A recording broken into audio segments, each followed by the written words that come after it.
सरयू पुल car सेवकों की लाशों से पटा हुआ था। दृश्य इतना हृदय विदारक था कि कलेजा फट जाए। किसी के सीने से खून बह रहा था तो किसी के अंग भंग थे। उन्हें देखकर कदम बढ़ाना भी मुश्किल हो रहा था। यह आंखों देखी है अयोध्या में 1990 और 1992 में कार सेवा करने वाले सुनील यादव जी की। राम मंदिर निर्माण के संघर्ष की कहानियों की कड़ी में इस बार हम उनसे करा रहे हैं आपकी मुलाकात। उनसे जानिए अयोध्या में हुए बलिदानों की दास्तां। सरकार राम विरोधी थी। खास तौर पर जो मुस्लिम बहुल इलाके, ऐसे इलाके हुआ करते थे, वहाँ डर रहता था कि हमारे ऊपर हमला ना हो जाए। जगह जगह संघर्ष हुए, मारपीट भी हुई। एक गुप्त आंदोलन रहेगा और एक प्रत्यक्ष आंदोलन रहेगा। किसी भी हालत में अयोध्या तक पहुंचना है। हम आपको पकड़ने का प्रयत्न जरूर करेंगे, लेकिन पकड़ेंगे नहीं। रामलला हम आएंगे, मंदिर वहीं बनाएंगे। बाबरी ढांचे के ऊपर चढ़ चुके थे, चढ़कर वो उन्होंने भगवा पताका भी वहाँ फहरा दी थी। जिस तरह देश का वातावरण पूरा राममय हो गया था, एक धक्का और दो, बाबरी ढांचा तोड़ दो। भगवान रामलला की मूर्ति पालने में विराजित पीतल की मूर्ति रखी हुई थी। 3-4 घंटे के अंदर वो तीनों ढांचे ध्वस्त कर दिए, पूरे गिरा दिए गए। इसमें लाखों कार सेवक मारे गए। कार सेवकों को चुन चुनकर गोली मारकर मारा गया। सैकड़ों कार सेवक मौत के घाट उतार दिया गया। उनकी लाशों को सरयू नदी में बहा दिया गया। हिंदुओं का नरसंहार करते थे, या तो इस्लाम कबूल करो तो नहीं तो हम आपका कत्लेआम कर देंगे। ये जो ईंट है, जो जब बाबरी ढांचे को ध्वस्त किया था 6 दिसंबर 1992 को, ये वो रबर बुलेट है। 30 अक्टूबर 1990 को प्रथम कार सेवा में चलाई गई थी। अयोध्या में राम मंदिर में भगवान रामलला के प्राण प्रतिष्ठा होने जा रही है। इससे जुड़ी संघर्ष की कहानियां हम लगातार आपके सामने लेकर आ रहे हैं। आज हमारे साथ मौजूद हैं सुनील यादव जी, जो संघ और विश्व हिंदू परिषद से जुड़े रहे हैं, विभिन्न दायित्वों पर रहे हैं। सुनील जी, किस तरह आप इस आंदोलन से जुड़े? इस आंदोलन की शुरुआत 1986 से हो गई थी और उस समय मैं संघ का स्वयंसेवक था। और संघ का स्वयंसेवक होने के नाते मैं आंदोलन की शुरुआत से ही इसमें सक्रिय रहा। आंदोलन में निरंतर सक्रिय रहा। इसके कारण मुझे विभिन्न दायित्व भी दिए गए संघ आंदोलन से संबंधित। आंदोलन की शुरुआत हो गई थी और 86 में शुरू होने के बाद स्थिति ये हुई कि धीरे धीरे आंदोलन अपनी गति को पकड़ता रहा। लेकिन 88 के बाद आंदोलन में बहुत तेज गति आई। वो तेज गति ये रही कि अयोध्या में विभिन्न कार्यक्रम, राम जानकी रथ यात्रा, शिला पूजन, ज्योति रथ यात्रा, ये लगातार चलती रही। इन सारे कार्यक्रमों में मेरी लगातार भूमिका रही। लेकिन उसमें सिर्फ संघ के स्वयंसेवक ही काम खास करते थे। उस समय विश्व हिंदू परिषद और बजरंग दल यहाँ स्थापित नहीं हो पाया था और ना वो इतना सक्रिय था। उस समय यहाँ आसपास जैसे सिरौंज, लेटेरी, कुरबाई, बासोदा, विदिशा, यहाँ जितनी भी विश्व हिंदू परिषद और बजरंग दल से संबंधित गतिविधियाँ थीं, इसके लिए नए युवाओं को जोड़ना, लेकर आना, उनको उसमें सम्मिलित करना, उनको दायित्व देना, ये काम भी हम लोगों की आपसी बैठक में तय होता था। और उस समय हमने गंज बासोदा में जो अध्यक्ष का दायित्व था वो माननीय स्वर्गीय श्री अजीत कुमार जी जैन के कंधों पर डाल दिया था। उस समय स्थिति ये थी कि सरकार राम विरोधी थी खास तौर पर, इसलिए लोगों में भय का बहुत माहौल था। युवा बहुत मुश्किल से जुड़ते थे या डरते थे बहुत ज़्यादा। सबको संग्रहित करना, शाखा के माध्यम से लेकर आना, उनको जोड़ना, ये सारी कार्रवाई लगातार हमारी निरंतर चलती रहती थी। और बहुत सारे युवा उत्साहित होकर हमारे साथ जुड़ गए थे, जो लगातार हमारे आंदोलन में सक्रिय भूमिका निभा रहे थे। खास तौर पे हमारे साथ में एक पुलिस की गाड़ी भी चला करती थी कई बार, जो हमारी सुरक्षा के लिए रहती थी। 2-1 बार ऐसी स्थिति है क्योंकि उस समय रोड थी नहीं, सड़कें बहुत अच्छी थी नहीं। बरसात के समय रहता था, बरसात निकली थी, गाड़ियां फंस जाती थी, जगह जगह जाम लग जाते थे। प्रत्यक्ष आंदोलन में आपको ये देखना है कि ऐसे सारे लोग जो हो हल्ला मचाते हुए, नारेबाजी करते हुए, अपनी गिरफ्तारी देते हुए अयोध्या की तरफ बढ़ने वाले हैं। एक ऐसे लोगों का आंदोलन होगा जो यहाँ से रवाना होंगे अयोध्या के लिए, और उनको जहाँ पुलिस गिरफ्तार करती गिरफ्तार कर ले। गिरफ्तार करने के बाद उनको जेल जाना है, जेल जाएंगे, जेल जाकर रुक जाना है। लेकिन साथ में एक गुप्त वाहिनी और बनाई गई थी उस समय कार सेवकों की। वो गुप्त वाहिनी कार सेवकों की जो बनाई गई थी, उस गुप्त वाहिनी के अंदर सिर्फ वही लोग जाएंगे जिनका लक्ष्य, एकमात्र लक्ष्य रहेगा कि हमको किसी भी हालत में अयोध्या तक पहुंचना है। हम में से कोई गिरफ्तार हो जाए, कोई मर जाए, किसी के साथ मारपीट हो, कोई भी घटना घटित यदि होती है, आपको बीच में नहीं रुकना है। साम दाम दंड भेद किसी भी तरीके से आपका अंतिम लक्ष्य होना चाहिए कि समय के पूर्व हमको अयोध्या पहुंचना है, यानी 30 अक्टूबर के पहले आपको अयोध्या पहुंचना है। इसके लिए हम यहाँ से लगभग 15 दिन पहले यहाँ से रवाना हुए थे, और 15 दिन पहले जब हम यहाँ से रवाना हुए तो हमारी इस यात्रा के लिए 20 लोगों ने कार से जो बलिदानी जत्था बना था, वो बलिदानी जत्था 20 लोगों का बना था। हमारी सूची 20 लोगों की थी। उन 20 लोगों में से 18 लोग हमारे साथ में यहाँ से अयोध्या के लिए रवाना हुए थे। आना है, अब आप बताइए हमारी क्या मदद कर सकते हैं? मतलब पुलिस और अधिकारी जो थे वो भी आपकी मदद करने की मंशा रखते थे? अब अप्रत्यक्ष में तो उनकी भावनाएं तो हिंदुत्व की थी, राम के प्रति आस्था तो थी ही। वो कहीं ना कहीं कोने में दबी रहती थी, तो वो तो निकल कर बाहर आती ही थी। जब हमने उनसे सीधे बात करी तो पहले तो उनका रुख भी नरम हुआ, और नरम होने के बाद फिर उन्होंने कहा कि देखो, हम तो कर्मचारी हैं और हमारा काम है कार सेवकों को गिरफ्तार करना, हम आपको गिरफ्तार कर लेंगे, इसलिए अभी कोई है नहीं यहाँ पे, चुपचाप आप है ना वापस चले जाओ। फिर उन्होंने कहा कि पास में एक गली थी, उस गली के उधर जाओ, वहाँ एक आचार्य जी हैं, वो आचार्य जी संपर्क कर लो, यदि कहीं वो मिल जाएंगे यदि आपको, तो आपकी सारी परेशानियाँ ख़त्म हो जाएंगी, वो आपको सुविधा मिल जाएगी कुछ ना कुछ। तो इस बीच हमने कहा कि हमारा तो लक्ष्य केवल ये है कि हमें किसी भी तरह 30 अक्टूबर के पहले अयोध्या पहुंचना है। जब हमारा ये लक्ष्य है तो हमने बाकी लोगों से कहा कि देखो, आप लोग अब एक काम करना, मैं अयोध्या जाऊंगा, ये मेरा प्रण है। जब मैंने ये प्रण किया है तो मुझे किसी तरह भागना है। आप लोग बस में ज़ोर ज़ोर से नारे लगाइए, चिल्लाइए, जय जय श्री राम करिए, राम लला हम आएंगे, मंदिर वहीं बनाएंगे, ऐसे जो जितना आप ध्यान बटा सकते हैं नारे लगा के बटाएं ध्यान। और नीचे उतरकर भी आपको हंगामा करना है। मैं चुपचाप भागूंगा वहाँ से। जब जिस सारी बातें मैंने समझा दी तो बाकी लोग नारे लगाते हुए वहाँ से रवाना हुए। थाने के पास पहुँचे। थाने के पास पहुँचने के बाद वहीं पास में एक स्कूल था, स्कूल को जेल का रूप दे दिया गया था। तो जेल का रूप देने के बाद सबको उसके अंदर किया जा रहा था। तो नीचे उतर कर सारे लोग नारे लगाने लगे, और मैं चुपचाप अपना जो एक छोटा सा थैला था, वो थैला लेकर एक पिछली सीट के नीचे जहाँ छुपने की जगह थी, मैं उसके नीचे छुप गया। मुझे देखकर मेरा एक साथी, वो भी मेरे साथ साथ आकर उसके पीछे छुप गया। नैनी के से निकलने के बाद अयोध्या तक पहुंचने के लिए कितने पड़ाव आपने पार किए और कितने दिन में ये सफ़र पूरा हुआ?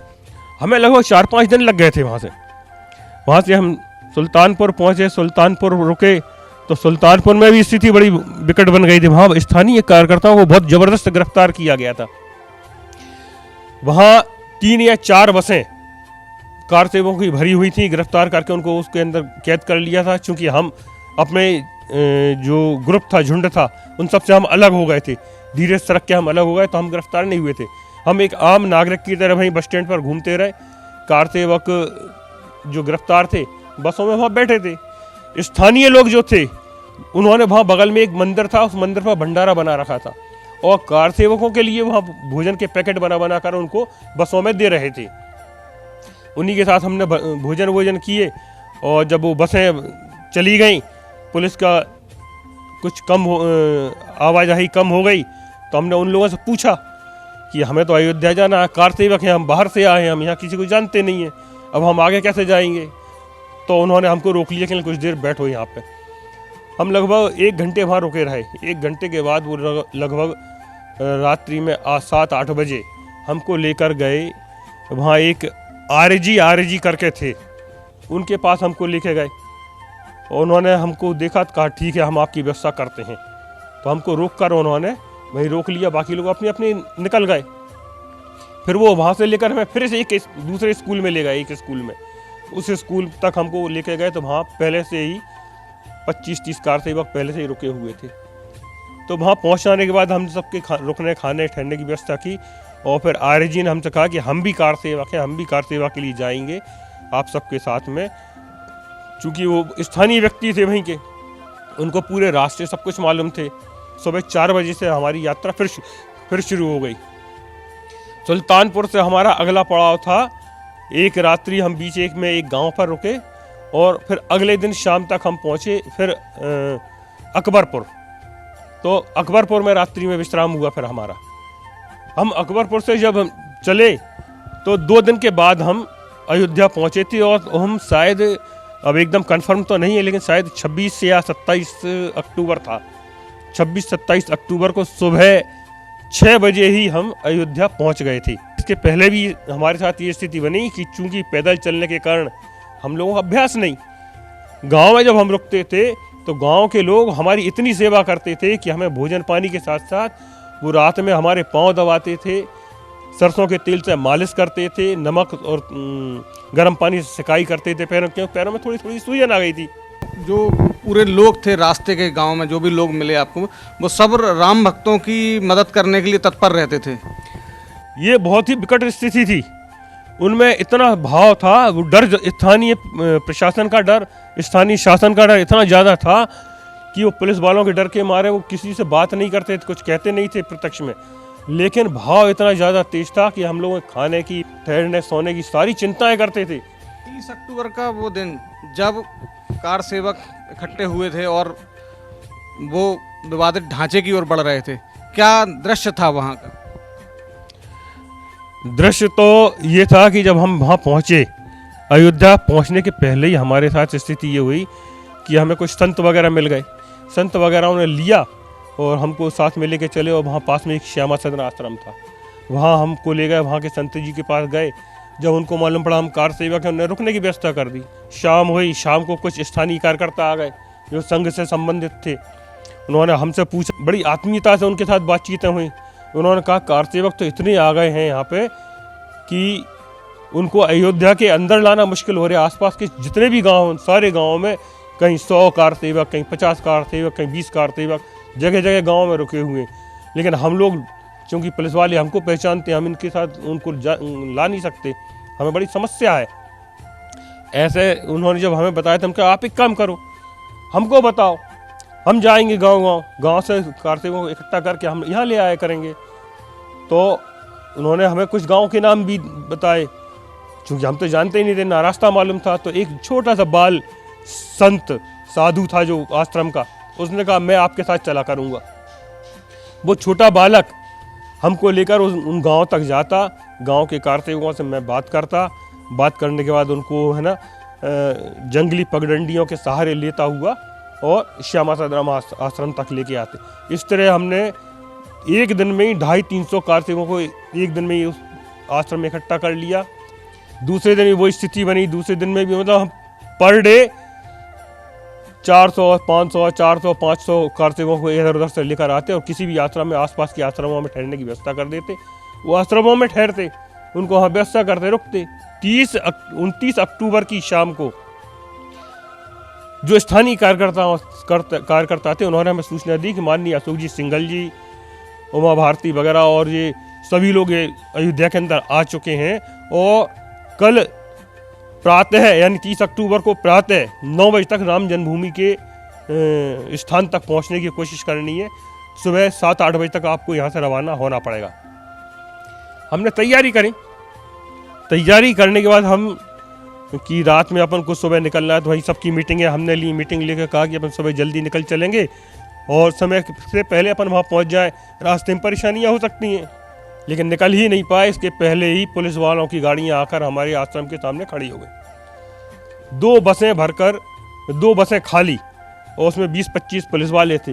वो 20-25 पुलिस वाले आ गए। उन्होंने वहाँ माइक से हमारे पास इधर आश्रम की तरफ घोषणा की कि हमको मालूम है कि इस आश्रम के अंदर बहुत सारी कार सेवक अंदर हैं, हम पुलिस वाले हैं, हम आपको गिरफ्तार करते हैं। अब आप सब लोग गिरफ्तार हो गए, आपकी कार सेवा यहीं समाप्त होती है।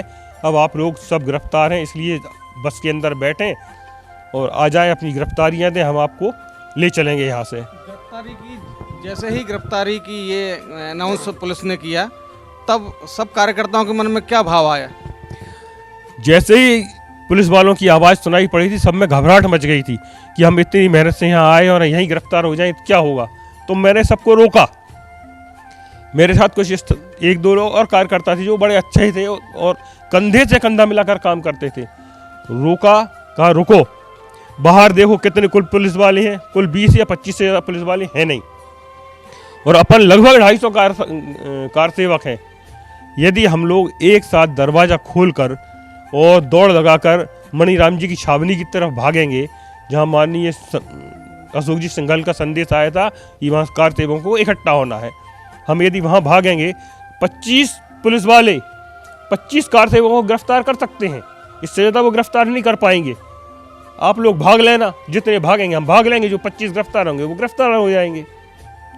तो हमारे बीच के ये कार सेवक था, युवा था, उत्साही था, कंधे से कंधा मिलाकर काम करता था। उसने कहा मैं तो एक काम करता हूँ, मुझे देखता हूँ कैसे पुलिस वाले पकड़ेंगे, मैं तो दिगंबर रूप रख के ही यहाँ से भागूंगा। उसने अपने सारे कपड़े उतार लिए। हमने कहा मैं दरवाज़ा खोल रहा हूँ और सारे कार सेवक नारे लगाते हुए यहाँ से भागेंगे, जिनको पुलिस वाले पकड़ लें तो पकड़ लें, नहीं पकड़ में आए तो हाथ छुड़ाते हुए आपको भागना है और हमको सीधे गलियों से होते हुए मणिराम जी की छावनी पहुँचना है। ये बात कर हम लिए और एकदम से दरवाज़ा खोला। दरवाज़ा बहुत बड़ा था, लगभग 8-9 फीट चौड़ा था और बहुत ऊंचा दरवाज़ा था। दरवाज़ा खुला, जय जय श्री राम के नारे लगा तो दौड़ लगा दी। पुलिस वाले एकदम से हतप्रभ हो गए, उन्हें समझ में नहीं आया ये क्या हुआ। हम तो गिरफ्तार करने आए तो ये समझ रहे थे, हो सकता है कि हमें अंदर जाकर सबको गिरफ्तार करना पड़ेगा, बस लगा दी थी सामने। तो वो देखते ही रह गए और हम सारे के सारे लोग, वो मुश्किल है कि 2-4 को पकड़ पाए हों, लेकिन हम सारे के सारे लोग बसों के अगल बगल से होते हुए अयोध्या की गलियों में विलीन हो गए और भागते हुए मणिराम जी की छावनी की तरफ पहुँचे। वहाँ जब हम मणिराम जी की छावनी पर पहुँचे तो वहाँ पर कुछ और कार सेवक इकट्ठे हो गए थे। पुलिस वाले बार बार आ जा रहे थे। स्वामी वामदेव जी महाराज वगैरह ये इनकी जानकारी मिल गई थी, ये आ चुके हैं, वो भी बाहर निकले आए थे। अशोक जी सिंघल जी की भी जानकारी आ गई थी। तब तक वहाँ बहुत बुजुर्ग थे वामदेव जी महाराज, तो उनको ले चलने में परेशानी होती, पैदल चलने में। तो उनको क्या करें, तो पास में एक बैलगाड़ी रखी थी, बैल नहीं थे, गाड़ी रखी थी, तो उस गाड़ी में उनको बिठाल कर और कार सेवक ही उसको खींचते हुए हनुमानगढ़ी की तरफ रवाना हो गए। हम भी रवाना हो गए। कार सेवक उसको धक्का रहे थे, हम आगे आगे चल रहे थे नारे लगाते हुए। पुलिस वालों ने रोकने की कोशिश की, रुक नहीं रहे थे, लेकिन गलियों से हम 30-40-50 जो कार सेवक थे, जो गलियों से निकल के हमारी आवाज़ें सुन कर जो कार सेवक इकट्ठे हुए थे, तो गली गली से करते हुए 100, 150, 200, 300, 400, 500, यानी हम हनुमानगढ़ी तक पहुँचते हम लगभग 300, 400, 500 कार्यकर्ता से ज़्यादा हो चुके थे। वहाँ जब हम पहुँचे तो जो हमारे साथ में संत थे, उन्होंने कहा कि अब यहाँ बैरिकेड से लगे हुए हैं। उस समय पूरे में बैरिकेड से लगा दिए गए थे, लोहे और लकड़ी की बल्लियाँ बांध कर पूरे रास्ते बंद कर दिए थे। बीच में पूरी आड़ी करके बसें खड़ी कर दी गई थी गिरफ्तार करके लोगों को ले जाने के लिए। बड़े बड़े मोटे एक सामने वॉचिंग टावर बना हुआ था और हम लोग वहाँ जाकर हमको बिठाल दिया गया। हमसे कहा कि अब इससे आगे अपन नहीं जा सकते हैं, तो भाई रामधुन करना हमको यहीं बैठकर। हम रामधुन करने लगे। तब तक आसपास की गलियों से सैकड़ों क्या हजारों की संख्या में कार्यकर्ता, वो पूरी गली जाम हो गई। परिस्थिति ये हो गई कि इतना हो हल्ला मचने लगा कि उनको उम्मीद ही नहीं थी कि इतने कार सेवक अयोध्या के अंदर मौजूद है। और जब ये स्थिति बनी तो उन्होंने हमको खदेड़ने की कोशिश की। जो कुछ कार सेवक उन पर हावी हो गए तो उन्होंने लाठीचार्ज कर दिया। तो वहाँ आसपास जो पत्थर पड़े थे, कुछ कार सेवकों ने पत्थर फेंकना भी शुरू कर दिए। इधर हम लोग पत्थर फेंक रहे थे, उधर पुलिस वाले भी पत्थर फेंक रहे थे। स्थिति विपरीत हो गई, संघर्ष जैसी स्थिति होने लगी। अब पुलिस वाले भी पिट रहे थे तो वो भी भाग लिए पीछे और हम भी पीछे सरक गए। कुछ गिरफ्तार कर लिए पुलिस वालों ने, गिरफ्तार करके बस में भर दिया। हमारे आगे ही वो बस थी और बस भरा गई। पूरे कार सेवक उसमें भर रहे थे, चिल्ला रहे थे, नारे लगा रहे थे, हुड़दंग हो रहा था। अचानक ही हमें भी पता नहीं पड़ा, क्योंकि उस समय तक मेरे सर में गोली लग चुकी थी और मैं वहीं खड़ा हुआ था उस समय। तो बस अचानक स्टार्ट हुई और जो सामने बैरिकेड्स लगे थे उन बैरिकेड्स को तोड़ते हुए आगे बढ़ने लगी और जहां बस जाती बैरिकेड्स तोड़ती हुई हम उसके पीछे चले। बस चूंकि रफ्तार में जा रही थी, कुछ देर में बस पहुंच गई होगी आगे, लेकिन हम 15-20 मिनट हमको लग गए वहां तक पहुंचते। हम राम जन्मभूमि के मुख्य द्वार तक पहुंच चुके थे। बस वहीं खड़ी हुई थी, बस कार सेवकों से खाली थी, बस के अंदर कोई कार सेवक नहीं था। सारे कार सेवक बैरिकेड्स तोड़ते हुए दीवार फांद कर, जो बड़ा गेट दरवाज़ा बना हुआ था लोहे का सरियों का, उस दरवाजे के अंदर कूदकर और बाबरी ढांचे के ऊपर चढ़ चुके थे। चढ़कर वो उन्होंने भगवा पताका भी वहाँ फहरा दी थी और बहुत नारे लगा रहे थे, बहुत उत्साह से चिल्ला रहे थे, जय जय श्री राम के नारे हो रहे थे। हम लोग भी इकट्ठे हो गए, तब हम लोगों ने भी नारे लगाने शुरू कर दिए थे। लगभग हमारा कार सेवा का अभियान पूर्ण हो चुका था।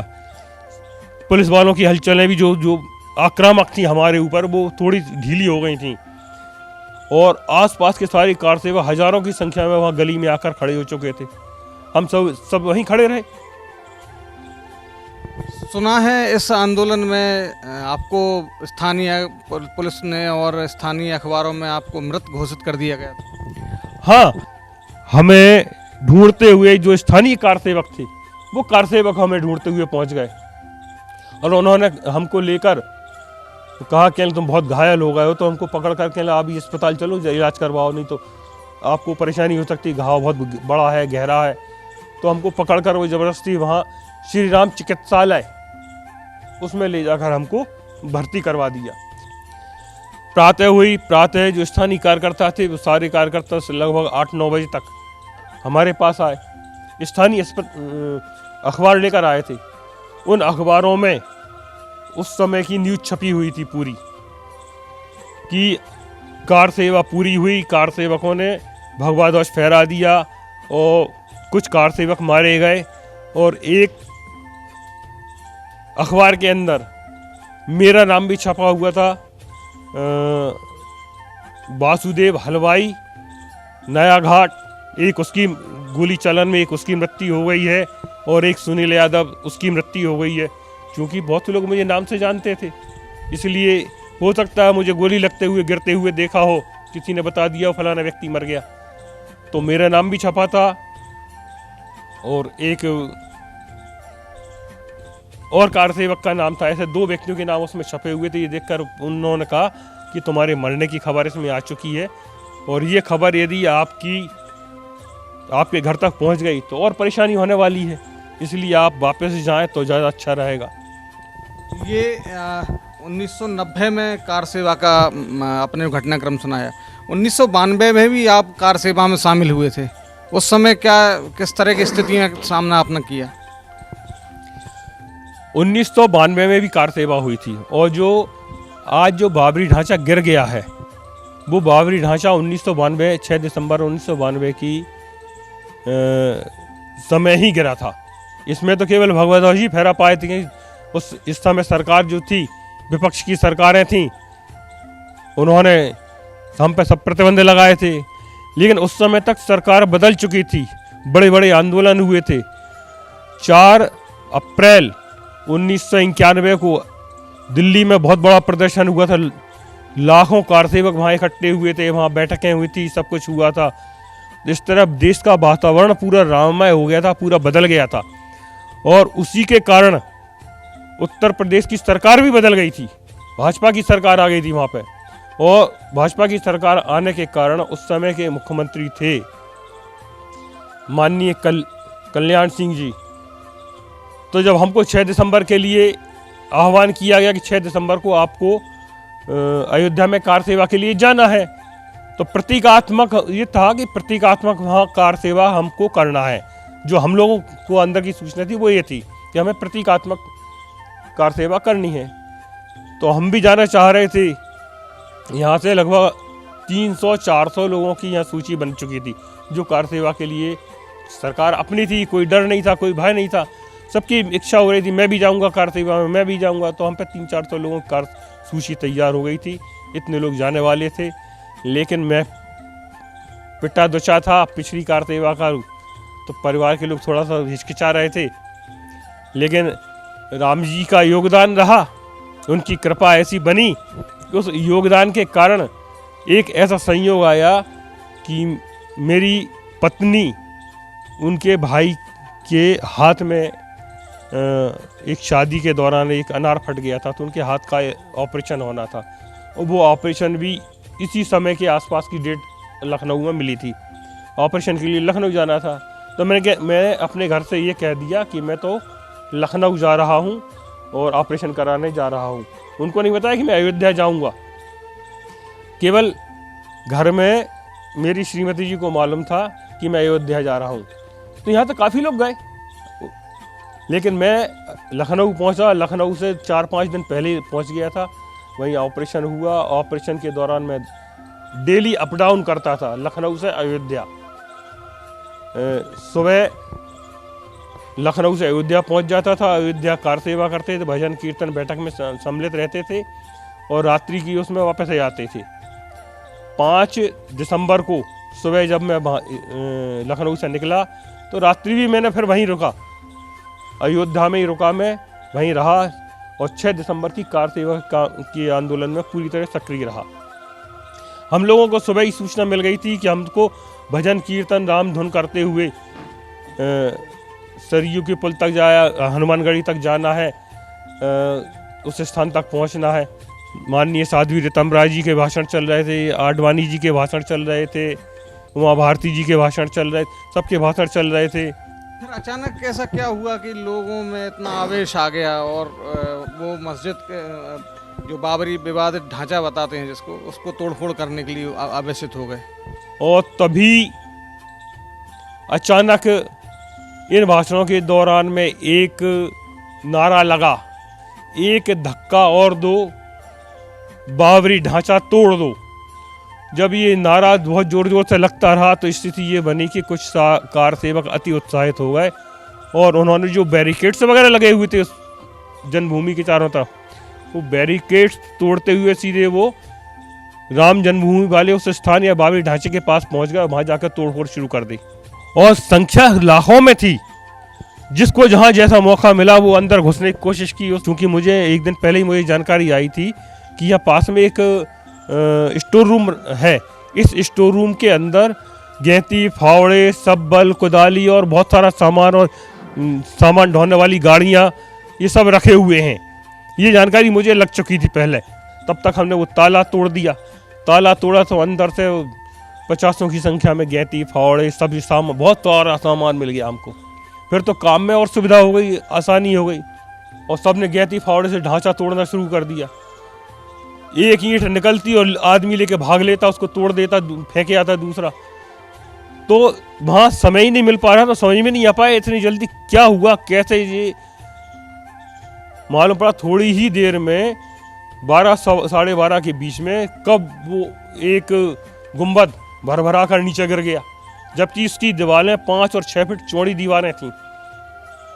पहला ढांचा नीचे गिरा, लोगों में और ज़्यादा उत्साह आ गया, और तेजी के साथ दूसरी ढांचे की तरफ उन्होंने तोड़ना शुरू कर दिया। लेकिन उसके पहले एक काम और हमने किया था। हमने वो जो किया था वो ये किया था कि उस समय भगवान रामलला की मुख्य ढांचे के अंदर भगवान रामलला की मूर्ति पालने में विराजित पीतल की मूर्ति रखी हुई थी।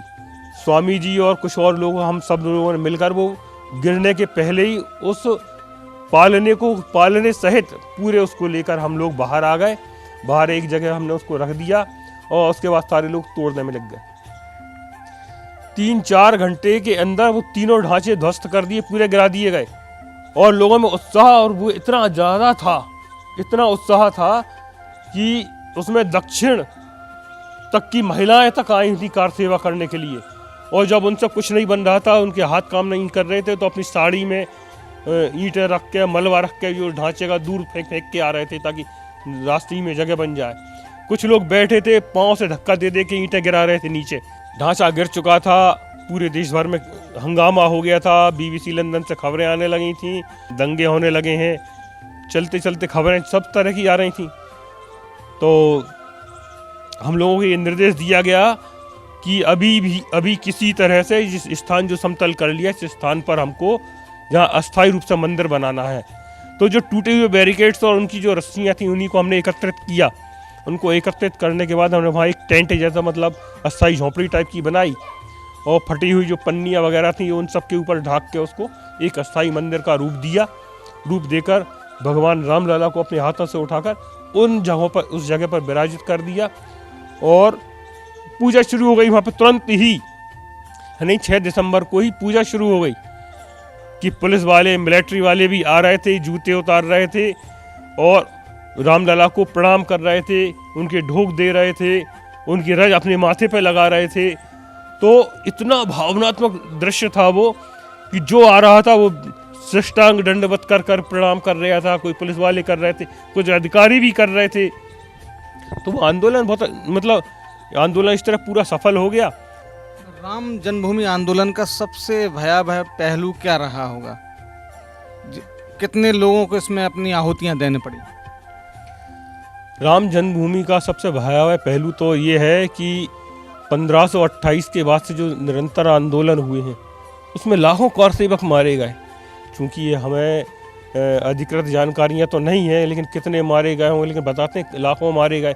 कई बार उस स्थान को तोड़ा गया, फिर उसको बनाया गया, फिर तोड़ा गया, फिर बनाया गया। कई बार ये प्रक्रियाएं दोहराई गई हैं और उसमें लाखों व्यक्तियों का बलिदान हुआ है। लेकिन हमारे सामने की घटना का सबसे भयानक भयावह दृश्य 2 नवंबर का है। 30 अक्टूबर 1990 की कार सेवा के बाद 2 नवंबर 1990 को जब कार सेवकों को, चूंकि उस समय तो मैं घायल हो गया था तो मुझे लेकर तो वापस पहुंचा दिया था, मैं नैनी में था उस समय। लेकिन जो सूचना आई थी वो ये आई थी कि निहत्ते हजारों कार सेवक जो सरयू पुल के ऊपर बैठे हुए थे और जिन्होंने कार सेवा की थी अयोध्या में उस समय, ऐसे सारे कार सेवकों को चुन चुनकर गोली मारकर मारा गया था। मेरे पास अभी उस समय के अखबारों की फोटो कटिंग मौजूद हैं जिसमें लाशें एक दूसरे के ऊपर पड़ी हुई हैं। कितनी बेदर्दी के साथ लाशों के ऊपर लाशें पटकी गई थी, वो दृश्य, वो फोटो मेरे सामने मौजूद हैं। तो कितना भयानक दृश्य था उस समय, मैं खुद ही समझ में नहीं आ पाया। मुझे जब वहाँ सूचना मिली थी नैनी में कि सरयू पर गोली चला कर सैकड़ों कार सेवकों को मौत के घाट उतार दिया गया, उनकी लाशों को सरयू नदी में बहा दिया गया। सुनने में तो ये भी आया था कि एक बड़ा गड्ढा खोदकर बहुत सारी लाशों को तो उसमें दफना दिया गया था मशीनों से। तो मुझको तो ये लगा था कि वास्तव में ये समय मुगल कालीन समय को याद दिला रहा है, जब मुगल हिंदुओं का नरसंहार करते थे, या तो इस्लाम कबूल करो और नहीं तो हम आपका कत्लेआम कर देंगे। प्राण प्रतिष्ठा का जो समाचार मिला होगा, कैसा अनुभव हुआ? समाचार रामलला के भव्य और दिव्य मंदिर के अंदर विराजमान होने की जब सूचना, हमको जानकारी आई थी, तो हमारी स्थिति ये हो गई थी कि हमको लगने लगा था कि हम हिंदुस्तान के उन सौभाग्यशाली व्यक्तियों में से हैं जिन्होंने इस आंदोलन की शुरुआत से संघर्ष करना शुरू किया था और समापन तक, समापन यानी हम भगवान को उनके गर्भगृह में विराजित होते हुए देखने वाले शायद उंगलियों पे गिनने वाले गिने चुने व्यक्तियों में से होंगे। तो अपने आप में तो हमको इतना आनंद है, इतना आनंद है कि हमको ये लगता है कि शायद हम हिंदुस्तान के सबसे अच्छे लोगों में से हैं जो हम इतना दुर्लभ दृश्य अपनी आंखों से देखने वाले। राम मंदिर निर्माण और भगवान रामलला की स्थापना, प्राण प्रतिष्ठा के समारोह के लिए ऐसे ही संघर्ष भरी दास्तानों की कहानियाँ लेकर आते रहेंगे हम। मैं संजय शर्मा, कैमरा पर्सन शिवम के साथ, द सूत्र, भोपाल।